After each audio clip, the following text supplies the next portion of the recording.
Okay, everybody.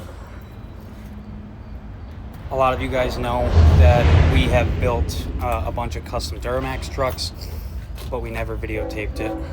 And to be honest, it was mainly because it was our first few times doing swaps, and last thing you want to do is videotape you in the middle of the learning process looking like a complete jackass. So this will be finally the first video that we make about building a custom truck, and this one is actually going to be super fucking sweet. So behind me, you recognize this wheel? This is a Ram wheel. Okay, let me turn this camera around. What we have here is a Ram EcoDiesel frame, chassis, suspension, whatever. And we bought this to buy the motor out of it to put in a customer's vehicle. Okay, transmission for our needs is going to technically be junk because we're going to need the hemi variant of it. But what we are going to be using, full front suspension, everything right here. The drive shaft might need to get adjusted lengthwise, whatever. Rear drive shaft will have to get adjusted lengthwise. And we're going to be using the rear 4-link coils, axle, suspension, everything from there. Everything else other than wiring and the ABS and stuff is going to get thrown away. Now to show you what it's going to go in. So this swap has been something that I wanted to do for a long time, but I wanted to put it on a Duramax, but it's just not going to work for me right now.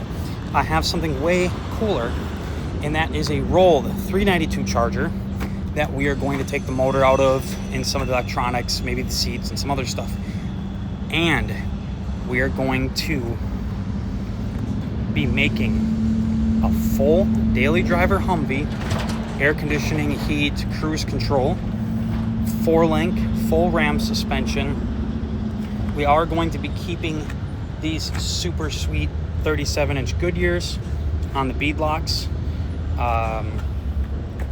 Yes, so we have here is a late 80s, early 90s hmwwv. I forgot what it stands for. High mobility, some military wheeled vehicle, whatever. So most of you guys, most people out there in general would love to have a Humvee, but they don't want to deal with the bullshit unreliability of the Detroit diesel. They don't want to deal with driving slow, and they don't want to deal with all the other bullshit that comes with owning one. So what we are going to be doing is we are going to be cutting off, removing, unbolting all of the front suspension, all of the rear suspension, and we're going to be taking the Detroit diesel and transmission out and transfer case and throwing them away, selling them, whatever. And we are putting the full Ram front rear suspension on. We're going to be putting the 392 in with the 8-speed behind it.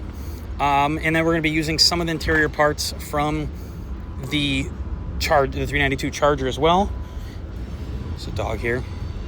And that is going to be the first video to our swap, or the intro to our swap. This hopefully will be done in the next few months, and I'm going to be videotaping a majority of the process.